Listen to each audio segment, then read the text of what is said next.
Hello friends, आइए आज हम सीखते हैं फ्यूचर परफेक्ट टेंस के पैसिव वॉइस के सेंटेंस।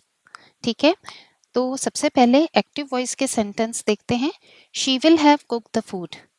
वह खाना पका चुकी होगी। कोई काम जो भविष्य में हो चुका होगा। इसका पैसिव वॉइस बनाने के लिए सबसे पहले स्ट्रक्चर देखिए। पहले ऑब्जेक्ट लिखेंगे, उसके बाद will have been plus V3 यानी वर्ब की थर्ड फॉर्म प्लस बाय, फिर उसके बाद लास्ट में subject. She will have cook the food. वह खाना पका चुकी होगी, यानी खाना बनाने का काम भविष्य में पूरा हो चुका होगा।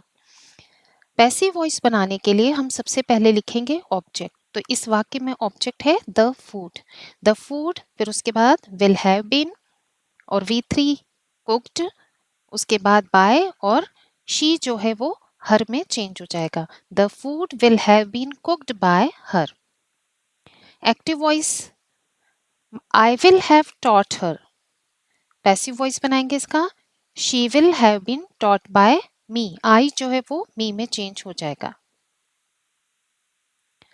और इसके साथ ही आपने देखा I will have taught her, her जो है वो शी में चेंज हो गया। She will have been taught by me.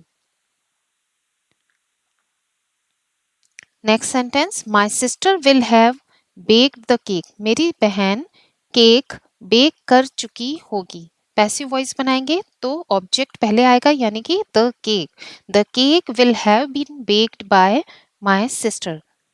Object पहले इसलिए लिखा गया है क्योंकि पैसिव वॉइस में फोकस एक्शन पर होता है, काम पर, कि क्या काम हुआ है। Next sentence, they will have painted the house. ठीक है, पैसिव वॉइस बनाएंगे the house will have been painted by they, जो है वो देम में चेंज हो जाएगा। The house will have been painted by them. Next sentence, the police will have caught the culprit. Culprit मतलब अपराधी। पैसिव वॉइस बनाएंगे the culprit will have been caught by the police. कुछ और sentence देखते हैं।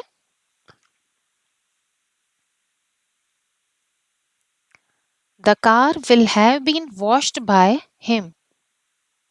Car उसके द्वारा धोई जा चुकी होगी या साफ कर दी जा चुकी होगी। वॉश्ड का मतलब धोने से ही है, कार की धुलाई से है। The test will have been passed by him. The presentation will have been given by her. My suit will have been tailored by tomorrow. यहाँ टेलर्ड का मतलब सूट के सिले जाने से है, जिसके लिए हम कई बार स्टिच्ड वर्ड का यूज भी करते हैं। मेरा सूट कल तक सिला जा चुका होगा। अब किसने सिला होगा ये बताना यहाँ इतना जरूरी नहीं है। ठीक है, तो यही मैं आपको पहले बता रही थी कि पैसिव वॉइस में कई बार हम डूअर का जिक्र नहीं करते हैं, कर्ता का जिक्र नहीं करते हैं, क्योंकि वो बताना इतना इम्पोर्टेंट नहीं है।